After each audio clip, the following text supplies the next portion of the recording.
From a clerical and administrative standpoint, there's elements of this that haven't changed at all. The guidance continues to say that normally these are indirect costs and we should treat them as such. And it goes on to say, but there are cases that we can treat them as direct costs.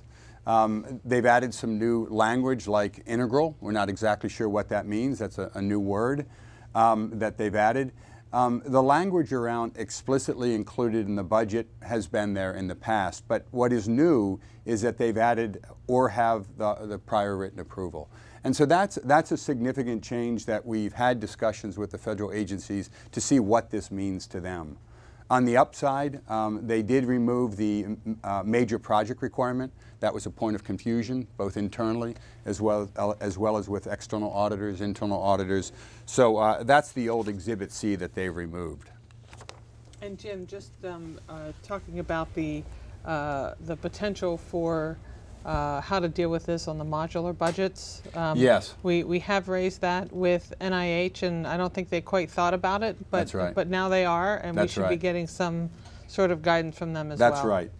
That's a great point. And that really goes to when will we see that guidance, right? We hope it would be in the guidance and it would explain how we treat these on modular budgets, but if we get it December 25th, how do we manage that change? So that's a great point. Thanks, Michelle. So as you look at this section 413, I would encourage you to also look at two other sections. That's Appendix 3.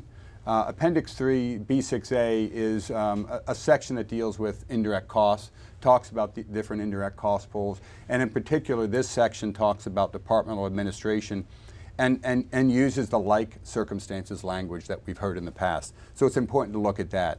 And then section 430, that's the compensation section. But in there they've included some language about allowable activities, about maintaining protocols, about coordinating research subjects, things that are clearly activities that are directly attributable to a grant. They directly support that grant.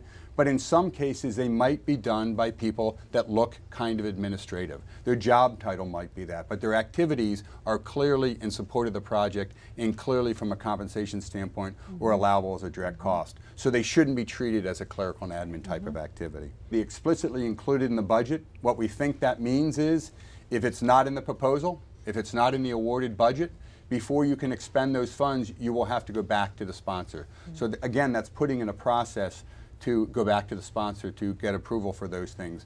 As opposed to historically, we've had expanded authority and we could make those budget changes ourselves without going back to the sponsor. The CASB DS2, the Cost Accounting Standards Board's disclosure statement, is where we identify the accounting treatments. And here's a situation that depending on the level of detail that you have in your DS2 and depending on how you change this, it might be a disclosable event. And again, that adds to the lead time as far as how we manage these types of things.